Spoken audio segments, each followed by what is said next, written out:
Hey guys. So, what didn't you believe until you finally experienced it yourself?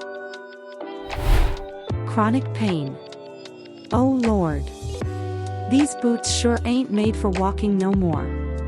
People understand the pain conceptually, but the unrelenting nature of being constantly in pain is something that's hard to wrap your head around.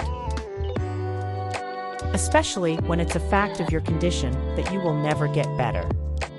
You might have slight upswings, but in general, just holding steady is the best you can hope for. And the most likely scenario is a long downhill slide. Hard to explain that to others while being polite and not becoming negative. LOL. Also, don't forget the dismissal from multiple doctors and specialists that typically goes hand in hand with chronic pain before you can get someone to acknowledge that yes, you are in fact experiencing it. Makes you question your reality, so you're no longer just dealing with the physical pain and exhaustion, but mental as well. For me, it was the complete and utter soul-destroying pain from a kidney stone the size of a grain of rice. That small. Almost made me stop eating sushi. Almost. I'm fortunate I still have not experienced this, but I witnessed my husband going through this and it looked worse than any pain I've ever felt. Man, that garbage be scaring the donkey out of me. Wonder how one gets a kidney stone and what ways are there to best avoid it. Edit. Thanks for all the answers. I'm gonna try drinking more water from now on. Seems like them boys over at the Hydra Homies subreddit must be onto something. Before I had brain surgery, my neurosurgeon said the worst side effect afterwards would be fatigue. Fatigue? I scoffed. How bad can it be? Fast forward to after the surgery, and I didn't bother making my bed for 6 weeks because I was never out of it for longer than a couple of hours. Folding the laundry led to me having to take a 2-hour nap afterwards. I have chronic fatigue and this is my daily life. I've been trying to get treatment for it for over a decade. Working a full-time job is a pipe dream for me. My family thinks I'm just lazy and don't want to work. Just going to a doctor's appointment takes me out for the rest of the day. It's bucking rough, man. My wife had a stroke almost 8 years ago. The fatigue still gets her so badly that she's unable to work. Some days she's fine and no one would know there was something wrong. The next day, getting our daughter ready for school could be enough to land her in bed for the rest of the day. It's so incredibly frustrating because it is entirely unpredictable and so debilitating. People saying it all happened in slow motion. ... My reaction when I crashed my car and experienced it while leaving the road and going through somebody's garden wall. How utterly amazing the Northern Lights are. Santa Claus so lucky he gets to live there. How radically different life above versus below the poverty line is. It was 2 really bad years of my life and I had 2 young children too.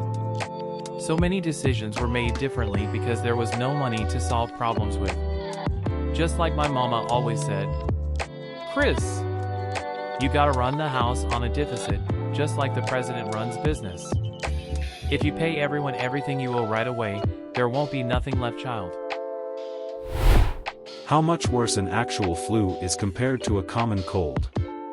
I always thought that a flu is just like a little more intense cold, but it is so much worse.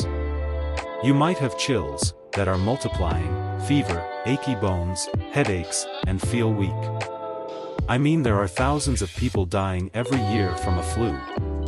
I thought I was tough. But the flu had me so bad the Lord was having me sing his hymns, even ones no one ever heard before. Heartbreak, experienced it a few times and it's no joke. Literal pain in chest and one of the hardest things to get past in my life. That sleep paralysis is a scary experience. If you don't know, please, don't look it up, especially at night. Depression. It is honestly impossible to understand until you live it. Everyone who doesn't have it always seems like they got a simple fix for you. Time goes fast, not every day, but for sure every year. I didn't realize this until I blinked and now I'm 34 LOL. Good thing my aunt told me to take mental pictures on the day I married Jimbo. I'll always have that. This is a very small one, but bursting into tears. It always seemed like a silly expression to me. Like, of course you know when you're about to cry. You don't just go from 0 to crying with no warning. Until I did.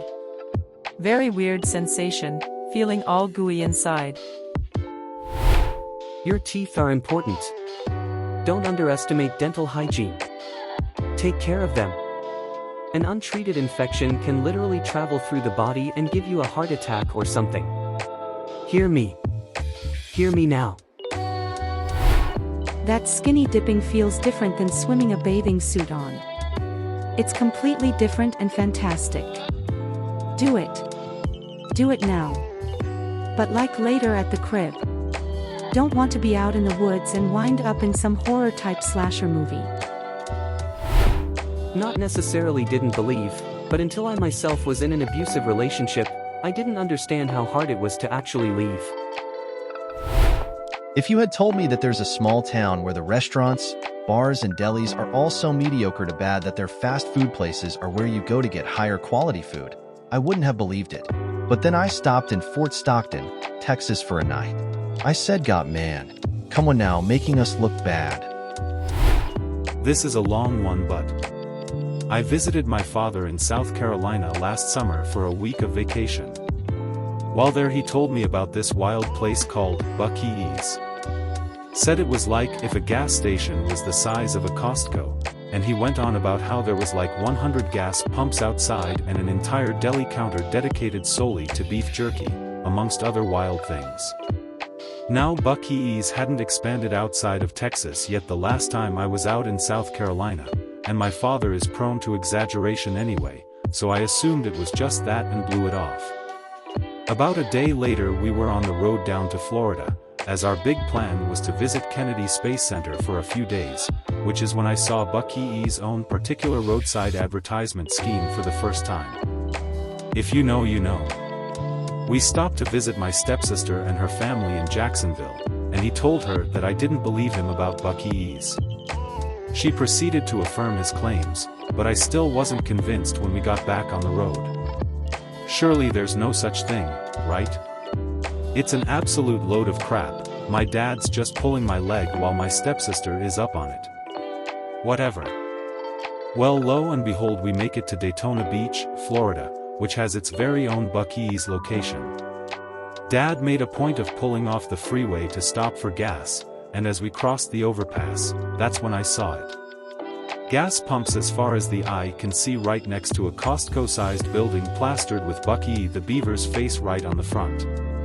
I was dumbstruck and my father was giggling his booty hole off at me. We stopped, got gas, and as I was wondering how I was gonna tell him that I wanted to go inside, he told me that going inside was non-negotiable. So we did go inside, and in that moment I understood why the South is so faithfully religious, as I now bore witness to the promised land. How devastating it is to lose your pet dog. Like any other close family death. Always got me singing Scooby-Dooby-Doo. Where are you? You best not be smoking a J somewhere. Losing taste and smell from COVID. I couldn't comprehend having no taste or smell until I got COVID myself. The sake just didn't hit right after the wagyu no matter how much wasabi I threw on it. I never understood how anyone could feel relieved after losing a loved one. Watching the American healthcare system torture my mommy to death for 3 years did it. Migraine. My wife gets them from time to time, and for a few years I thought, okay, it's a headache, just pop some ibuprofen and get on with stuff, and didn't really understand why she had to basically spend the next 36 to 48 hours in bed recovering when she got one. For the record, I never criticized her for it, I was always supportive, just quietly confused. Then I had one myself. Hoo boy. It was most definitely not just a headache. Even though the one I had was on the mild side, I can definitely appreciate at least some of how absolutely, crushingly debilitating it must be to get bad ones. Thankfully it was a one-off, touch wood. Not something I'm keen to ever revisit. Feels like someone's drilling a rod into your head, you literally just like that. How easy it is to get addicted to opioids. I was prescribed some and took them once and knew that I could never take them again. Just about everyone from those ads in the 90s ended up getting addicted to that heroin or something else. All that instant release of scrum diddly umptious, yummy yum juice dripping all over the inside of your body sure makes you feel some type of way. The grief of losing a loved one to suicide. I've experienced loss in the worst forms, lost my mummy very young, my daddy passed away from cancer, had miscarriages, and lost my fertility. I have grieved in my life. But when my brother recently took his own life, I have never felt as broken as I do now. We had a complicated relationship, but Jesus Christ, no one could have prepared me for the pain of losing him that way. I've lost friends to suicide and know many people who have. I just wasn't prepared for how bad it is. Gaining weight due to health conditions. That I would miss being young. To reminisce the joy of youthful ignorance, excitement, and joy.